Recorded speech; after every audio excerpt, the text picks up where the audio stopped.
saudara FJI. Selamat sore, jumpa lagi dengan kami dari Kotikam Sejati. Saya sekarang bersama dua orang pimpinan Ormas di Jogja, Saudara Anita Kintoko dan Saudara Durrahman. Anita Kintoko sendiri pimpinan dari Kotikam Sejati dan Saudara Durrahman pimpinan dari Ormas FJI. Untuk sore ini kita akan berbincang ringan ya tentang ormas yang ada di Jogja, apa kegiatannya, visi dan misinya, juga gimana nanti menjelang ke arah 2024. Apa yang ada di pikiran pemimpin ormas ini? Mari kita tanya-tanya. Ya Mbak Anita, dari Mbak Anita dulu ya. Mbak Anita, gimana perkembangan Kotikam untuk menjelang 2024? Kalau Kotikam Sejati sini kebetulan Kotikam adalah organisasi independen. Iya. Tapi kami bukannya anti berpolitik, kami tetap mengikuti demokrasi, tetap mengikuti pesta demokrasi, tapi dengan personalnya.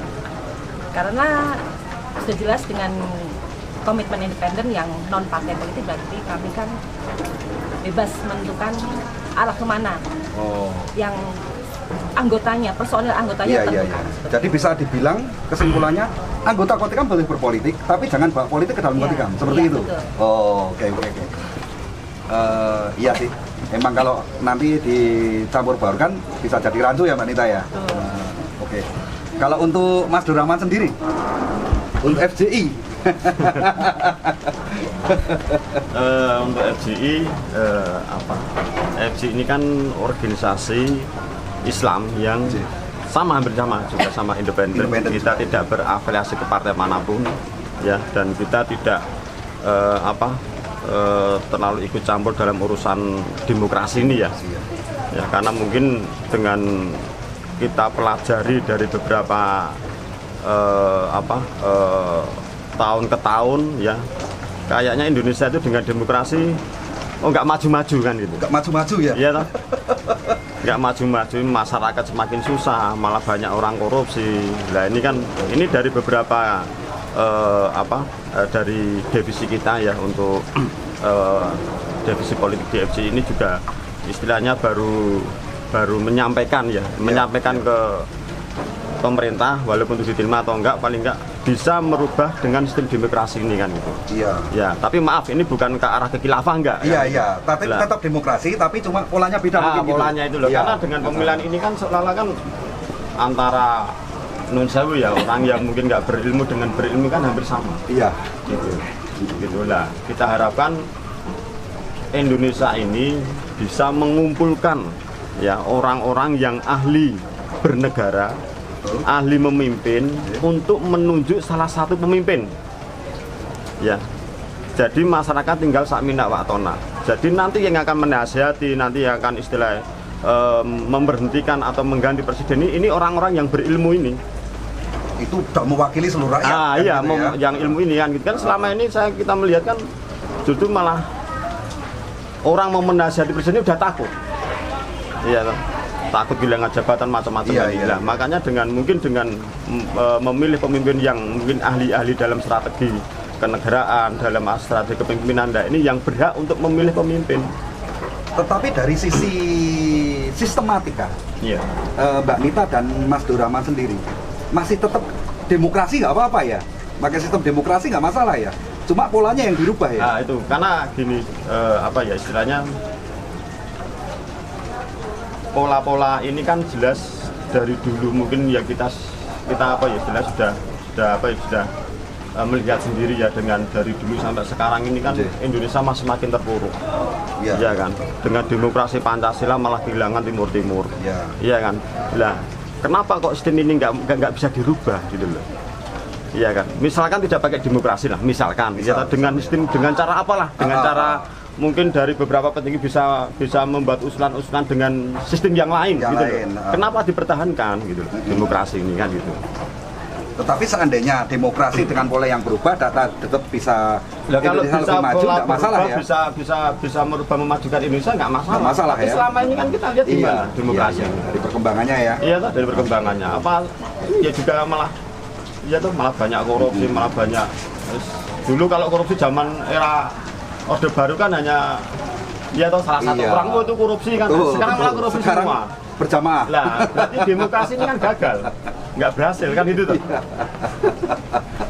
Mungkin itu. Nah, tapi ini kan mendekati 2024 ya Mbak Nita, Mas Durrahman. Untuk merubah sistem itu kan tidak cukup setahun 2 tahun. Kita perlu proses panjang. Untuk sementara kita kan tetap ini di sistem ini. Untuk Kotikam Sejati sendiri dan FJI itu tetap siap ngawal nggak? Kalau untuk kita, mengawal. Kalau kita di FJI ini kan untuk urusan mungkin dengan prioritas macam-macam itu monggo itu haknya masing-masing. Iya, Tapi untuk di organisasi FJI ini kita tidak terlibat dalam hal itu. Gitu. Dalam artian gini Mas Durrahman, yang saya maksud kita persempit dan Mbak Nita juga. Kan tadi ada statement anggota FJI dan Kotikam boleh berpolitik.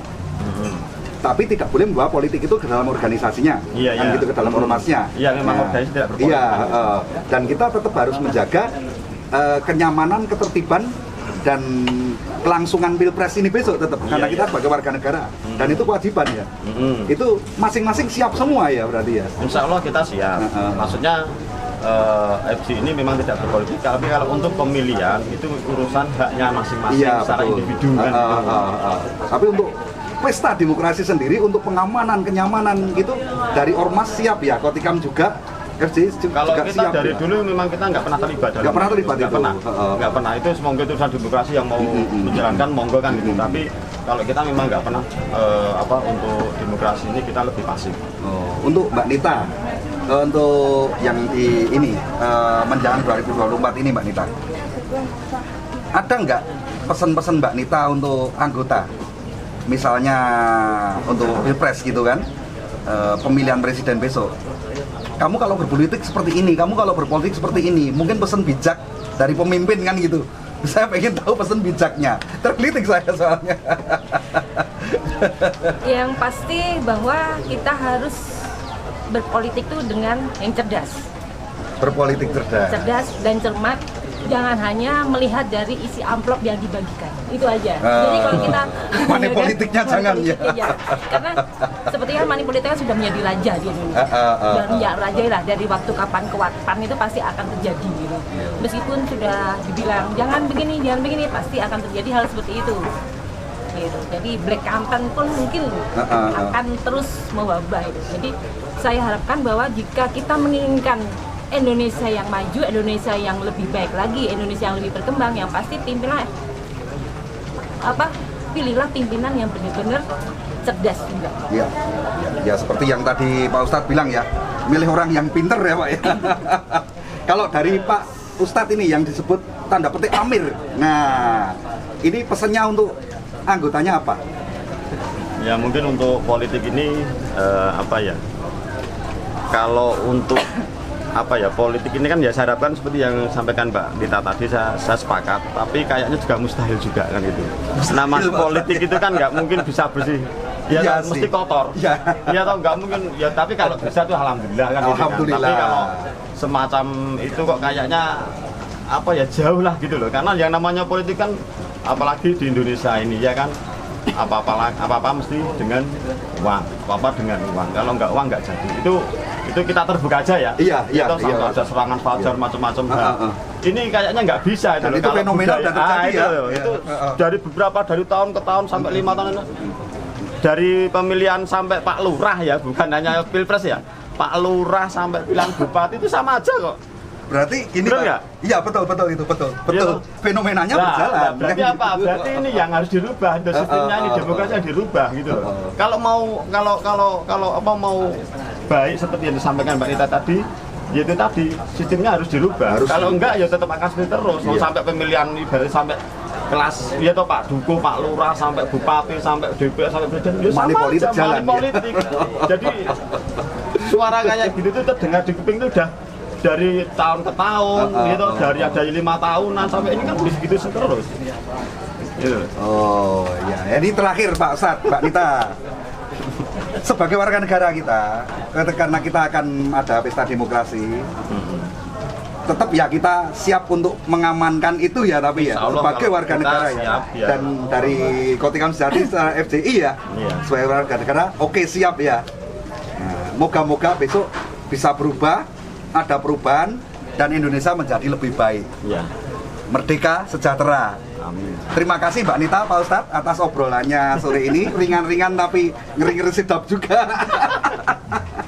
Akhirul kalam, wassalamualaikum warahmatullahi wabarakatuh. Iya, waalaikumsalam warahmatullahi wabarakatuh. Matur sembah nuwun.